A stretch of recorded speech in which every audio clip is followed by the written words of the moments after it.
Heto na ang NBA rasyon. 7 panalo at 3 talo lamang ang Golden State Warriors sa huling 10 laro at 6 wins and 1 loss lamang mula nang dumating si Jimmy Butler. Kanina tinambakan nila ang Charlotte Hornets 128-92.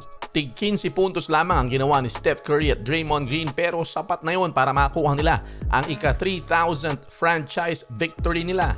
Nanalo ang Warriors kahit na off night si Jimmy Butler with 6 points pero may 8 rebounds at 5 assists. Ibang-iba na talaga ang Warriors ngayon mula nang makuha nila si Jimmy Butler at talagang para silang championship contending team ngayon dahil nabago na nga ang kanilang opensa, may isa pa silang threat at hindi lang nakafocus kay Steph Curry.